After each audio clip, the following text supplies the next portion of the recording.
Daniel, écoute à Marie, nous sommes au Pérec Lamed Zayin. Je reprends à la page même tête Amoud Aleph, la troisième ligne. Mash, Amrou, Razal, Talmud Torah, Keneget Kulam. Morzaken nous parle depuis le début du Pérec Lamed Zayin de quelle façon accomplir, atteindre l'objectif pour lequel le monde a été créé, faire pour HaKadosh Baruch Hu, dire Tartonim, une demeure dans ce monde. Nous pouvons atteindre cet objectif grâce à la pratique des mitzvot. La pratique concrète des mitzvot aura un impact sur l'objet utilisé pour accomplir la mitzvah, pour tout ce qui gravite autour de cet objet, sur le corps et sur l'âme animale, et puis aussi un impact indirect sur le cercle élargi qui gravite autour de Klipat Noga, et aussi sur les Shalosh Klipot Atmeot qui se retrouvent alors déconnectés de la Kedusha, puisque l'intermédiaire Klipat Noga a basculé et s'est élevé vers Akadosh Baruch Hu, vers le haut, vers la Kedusha. Et jusqu'ici, l'Admour Azaken a surtout beaucoup insisté sur l'importance de la pratique concrète des mitzvot, et il a terminé en soulignant l'importance de la pratique d'une mitzvah exceptionnelle, d'une mitzvah qui dépasse toutes les autres dans ce domaine, c'est celle de la tzedaka dont nous avons parlé la dernière fois. Mais après tout cela, nous demandons tout de suite, mais qu'a-t-on fait de l'étude de la Torah? Et d'ailleurs, Umash Amurazal, nos maîtres disent, Talmud Torah Keneget Kulam. Donc là, nous avons vraiment une question avec une contradiction majeure par rapport à tout ce qui vient d'être dit. Nous venons d'expliquer depuis le début du Pérec que l'essentiel et le plus important, c'est de pratiquer concrètement les mitzvot. Et voilà que nos maîtres déclarent dans Masechet Peah, une Mishnah, Talmud Torah Keneget Kulam, que l'étude de la Torah l'emporte sur tout le reste. Alors décide, c'est l'étude de la Torah ou c'est la pratique des mitzvot? Alors l'Admour Azaken va répondre à cette question, parce que j'aurais pu croire que l'étude de la Torah, en réalité, ce serait peut-être qu'un moyen qui me permet de savoir comment pratiquer les mitzvot. Mais lorsque nos maîtres déclarent que Talmud Torah Keneget Kulam, je comprends que c'est pas le cas. C'est la pratique des mitzvot qui serait la seule essentielle. Et l'étude de la Torah ne serait qu'au service de la pratique des mitzvot. On a compris que ça pouvait pas être ça. C'est pour ça que l'Admour Azaken va préciser que l'étude de la Torah en soi te permettra aussi d'atteindre l'objectif recherché. Faire pour Dieu dira Tartonim. Et voilà un élément nouveau. Un élément dont on n'avait jamais encore parlé depuis le début de ce Pérec. Depuis le début de ce Pérec, on avait seulement parlé de l'importance de la pratique des mitzvot dans ce projet. Et voilà que tout à coup, on va aussi introduire l'étude de la Torah.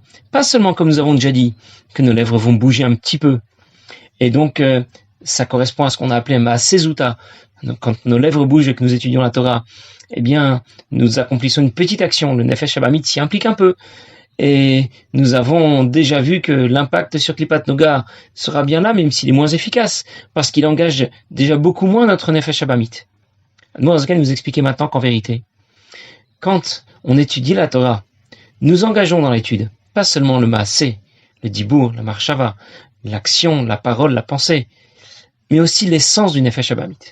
Le Nefesh Habamit va être pénétré par la Torah qu'il va étudier. Nous avons déjà vu dans le Pérec combien nous fusionnons avec HaKadosh Baruch Hu lorsque nous étudions la Torah. Et de ce fait, le Nefesh, notre Nefesh qui étudie la Torah, va fusionner avec HaKadosh Baruch Hu. Totalement, lorsque l'on va étudier la Torah. Donc je vais essayer de récapituler, mettre de l'ordre.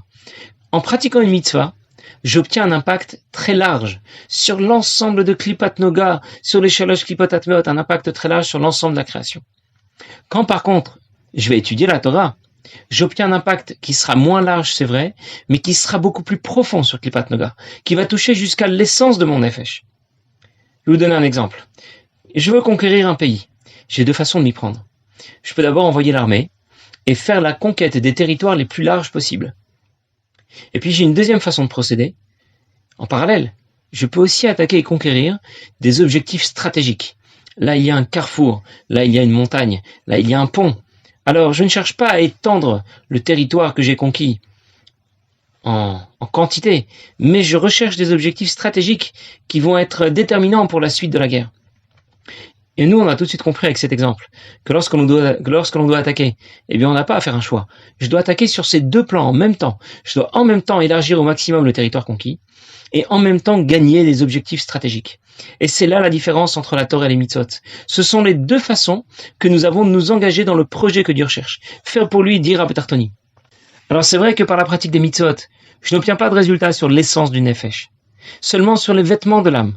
C'est-à-dire, lorsque je vais pratiquer des mitzvot, Maasé, sur l'action, Dibour, Marshava, avec la parole ou la pensée. Alors qu'au contraire, par l'étude de la Torah seule, eh bien j'obtiens un résultat sur l'essence du nefesh.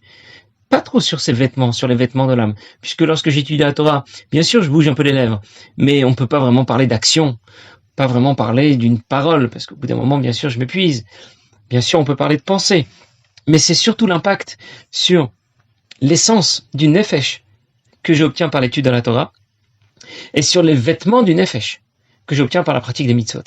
Et j'ai tout de suite compris qu'il y aura une synergie entre les deux façons de procéder, qu'on ne peut se passer ni de l'un ni de l'autre, que les deux fonctionnent ensemble. Pour faire la conquête d'un pays, je dois gagner sur les deux plans, gagner les objectifs stratégiques et étendre le territoire conquis. Eh bien, pour faire la conquête du Nefesh Abahamit, de Klipat Noga, et le faire basculer, le faire élever du côté de l'Akdusha, eh bien, il faut faire Dira Betartonim, je dois procéder de la même manière. L'Admor Zaken nous dit tout de suite, Aïnou mipne chet Talmud Torah et Bedibour ou Marshava. L'étude de la Torah se fait plutôt Bedibour, Marshava, par la parole, par la pensée, Mouchimapnim, chez le Nefesh Echiyunit. Donc, bien sûr, ça a un impact sur les vêtements de l'âme que sont la parole et la pensée, pas trop sur celui de l'action. Mais surtout et avant tout, Vegam Mautan Veatzmutan, chez le Brinat Chabad. Mais surtout et avant tout, sur l'essence du Nefesh. À quel niveau? L'essence du Nefesh se décompose entre Chabad et les Midot.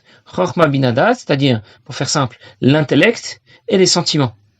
Lorsque j'étudie la Torah, sur quelle partie de mon Nefesh ça aura le plus d'impact? Bien sûr sur mon intellect, moins, comme on va le dire bientôt, sur les Midot. Et donc, c'est ce que dit ici tout de suite l'Admor Zaken. Prinat Rabad, Miklipat Nogash, Nefesh Achiyonit.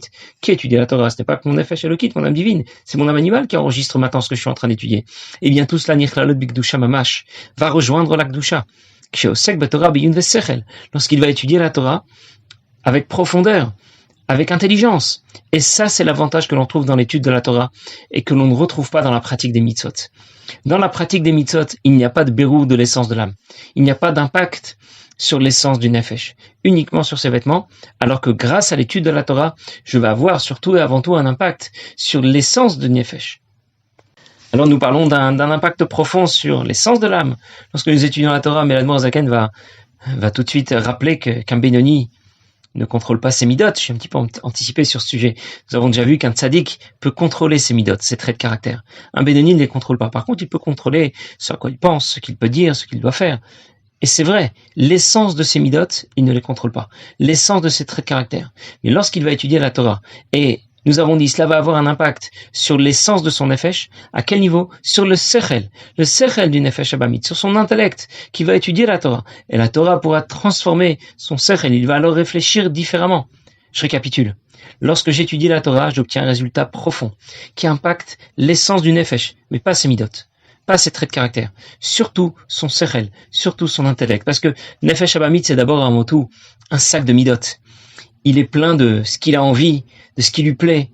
Et c'est cela qui est très difficile à transformer chez un Benoni. Mais il est aussi capable de réfléchir. Et dans ce cas, lorsque son intelligence va être orientée, va être impliquée dans l'étude de la Torah, eh bien, l'intelligence du Nefesh Abamit va basculer du côté de l'Akdusha. Alors c'est vrai, lorsqu'on dit que le Nefesh Abamit d'un Benoni ne peut pas être transformé, on parle d'abord et avant tout de ses midot, de ses traits de caractère. Le Nefesh Abamit peut être transformé, nous dit l'Admor Zaken tout de suite, qu'on va avoir un impact sur le Nefesh Abamit, oui, mais on parle là du coup de son sechel, de son intelligence. Et on comprend très bien que changer ses traits de caractère, c'est très difficile. Imaginez quelqu'un qui est radin. C'est dans sa nature. Il est très avare. Il aura beaucoup de mal à devenir généreux. On pourra parfois lui demander de faire un gros chèque, de faire preuve de générosité. Mais devenir généreux, ça va être très, très compliqué. Quelqu'un qui a de mauvaises idées, il peut plus facilement changer ses mauvaises idées. On peut lui parler, on peut lui expliquer, ça va fonctionner. Mais s'il a de mauvais traits de caractère, là, ce sera beaucoup plus difficile. Et d'ailleurs, le rabbi précédent dit dans l'Écoute d'Iburim que c'est là tout l'objectif de la chassidoute. Même si un Benoni ne va peut-être pas y arriver, mais en tout cas c'est l'objectif tracé par le chemin de la chassidoute. C'est justement là, changer la nature de nos midot, changer les midot profondément, pas seulement les midot naturels, pas seulement nos traits de caractère naturels, mais changer la nature de nos traits de caractère. Et on comprend bien que la chassidoute est relativement efficace dans ce domaine. On sent tous qu'après avoir étudié, c'est très important d'étudier un daf de Gemara ou un chapitre de Chumash, un péril de Mishnah. Il faut bien sûr étudier la partie révélée de la Torah. Mais on ressent tous que lorsqu'on a étudié un daf de Gemara ou un chapitre de Chumash, eh bien, on n'est pas bouleversé à l'intérieur, comme quand on l'est après avoir étudié un chapitre de Tanya, après avoir appris une Sikha ou un Mamar. Ça nous a remué, on est renversé, tout retourné, ça nous a touché profondément. C'est bien normal, parce qu'il s'agit de la partie profonde de la Torah. Et donc, elle aura un impact profond sur notre nefesh. Mais Sur quelle partie? D'abord et avant tout sur le sechel, et on espère aussi sur les midot. En tout cas, ça ne fait pas partie de nos objectifs, mais la chassidoute est suffisamment puissante pour pouvoir y arriver. Alors je récapitule. Quelle était la question d'Admor Zaken? Notre objectif, c'est de faire d'Ira B'Tartonim, c'est de faire une demeure pour Akadosh Baruch Hu dans le monde, et on atteint cet objectif par la pratique des mitzvot. Pourquoi alors nos maîtres ont déclaré que Talmud Torah Keneged Kulam, que l'étude de la Torah l'emporte sur toutes les autres mitzvot? Et on a répondu, c'était la première réponse d'Admor Zaken, par l'étude de la Torah, on fait aussi d'Ira B'Tartonim, mais on ne le fait pas dans la quantité, on le fait dans la qualité.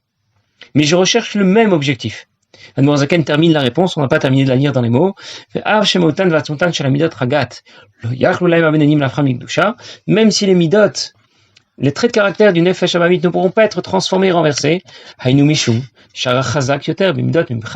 parce que le mal est beaucoup plus puissant et ancré dans les midot du nefesh abamit, dans ses traits de caractère, ses mauvais traits de caractère, beaucoup plus que dans sa réflexion et son intellect. On explique pourquoi les midot forment un tronc que l'on a beaucoup de mal à déraciner. C'est pour ça que l'homme est comparé à Adam, l'homme qui est Adam Etz Hasadeh, l'homme est comparé à un tronc. Par rapport à quoi il est comparé à un tronc qui ne bouge pas, qui est ancré par rapport à ses midot. Un homme, c'est d'abord et avant tout ses traits de caractère. C'est pour ça que c'est tellement important d'essayer de les améliorer. Voilà donc la première réponse à notre question. Oui, par l'étude de la Torah, nous faisons aussi d'Ira B'Tartonim, moins dans la quantité, plus dans la qualité. Et maintenant, l'Admor Zaken va passer une deuxième réponse. Zot vod acheret. Il va nous donner une deuxième réponse via Ola al-Kulana. Une réponse qui dépasse la première. Mais Ma'alat esek Talmud Torah al kol ha-mitzvot, combien les mitzvot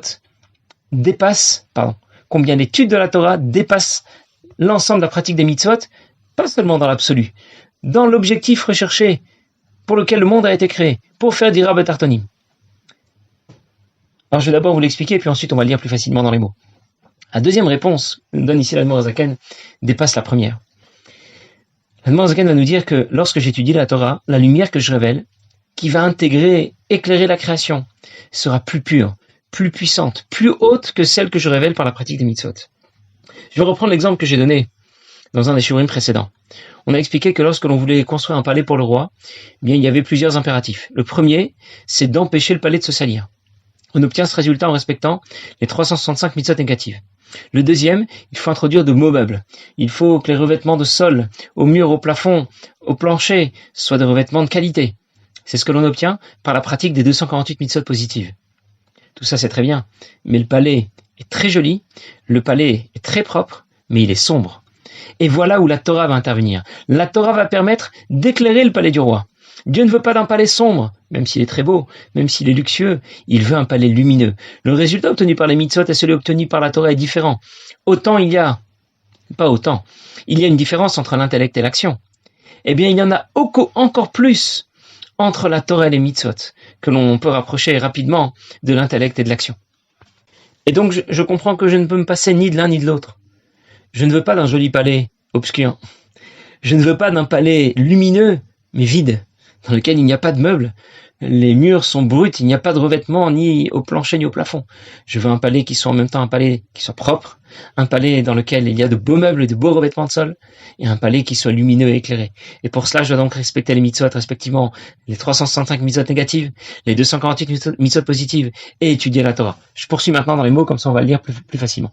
Alpi mashkatuvlel beshem tikunim. Comme on a rapporté plus haut au sujet de ce que le Zohar déclare, Ramar pikudin en Ramar reverin de Malka. Il y a 248 mitzvot positives qui sont comparés aux 248 membres du roi, parce qu'ils véhiculent, comme les membres du corps véhiculent la volonté de l'homme, eh bien les mitzvot vont véhiculer, traduire dans ce monde la volonté de Dieu. Et comme pour un homme, on va dire tout de suite qu'il y a une différence énorme entre ce qu'il fait et ce qu'il comprend. Eh bien, il n'y a aucune comparaison entre l'énergie qui est investie dans un geste par rapport à l'énergie qui est investie dans la réflexion. En d'autres mots, entre la réflexion et l'action, il y a un monde énorme. On ne peut pas comparer la réflexion à l'action. La réflexion, c'est celle qui engage les facultés de l'âme. Chorma binadat, la sagesse, la réflexion, la compréhension, la connaissance. Eh bien, il y a tellement de différences entre l'action et la réflexion. Mais avec il y a énormément plus de différences entre la Torah la lumière que la Torah va révéler et la lumière que les mitzvot vont révéler. Même si nous l'avons dit, les mitzvot révèlent dans ce monde une lumière extraordinaire, mais ça n'a rien à voir avec celle que la Torah va apporter. Be'arat or ensof baruchu mitlapshot, mitzvot masiot. Combien or ensof va briller avec encore plus de force, beaucoup plus que lorsque l'on va pratiquer les mitzvot, les Be'arat or ensof b'chinat rabad b'chomat Torah, beaucoup plus lorsque l'on va étudier la Torah que lorsqu'on va pratiquer les mitzvot. Ish kefi sichlo vasagato. Chacun autant qu'il le peut. Alors on aurait pu croire que tout cela est valable lorsque le sujet traité serait un sujet spirituel. Ça veut dire que j'aurais pu penser que lorsque j'étudie la Torah et que le sujet traité est un sujet spirituel, on parle de Olamot, de Sphirot, d'amour et de crainte de Dieu, de Emouna. Là, je veux bien croire que de cette manière, j'apporte dans ce monde une lumière qui dépasse celle des mitzvot. Mais lorsque j'étudie dans la Torah des sujets plus matériels, quelqu'un a vendu quelque chose, est-ce qu'il a le droit de se rétracter? Il a acheté, qui doit partager un objet qu'on a trouvé? L'un voleur a volé quelque chose, qui doit rembourser? Le taureau a encorné une vache, qui doit payer, etc. Quand j'étudie ce genre de choses, vraiment j'apporte une lumière exceptionnelle à ce monde. Et j'aurais pu croire que ce serait pas le cas. J'aurais pu croire que lorsque j'apprends la Torah de cette manière, ça ne va pas fonctionner. Et c'est pour ça que l'Admor Zaken va nous dire que la Torah est comparée à l'eau qui descend de la montagne. L'eau qui descend d'un endroit très haut. De la même façon que l'eau qui descend de la montagne, c'est la même en haut comme en bas. Eh bien, l'Admor Zaken nous expliquait que la Torah, même si elle se décline de façon différente dans notre monde, et qu'elle vient s'introduire dans des sujets très matériels, des sujets très bas, mais elle garde sa hauteur, sa noblesse, sa puissance, et elle sera en mesure d'éclairer le monde dans lequel Dieu veut résider. Un monde qui ne sera pas seulement donc propre et luxueux, mais un monde qui sera lumineux et éclairé par l'étude de la Torah. Nous reprendrons là la prochaine fois. Passez une bonne journée.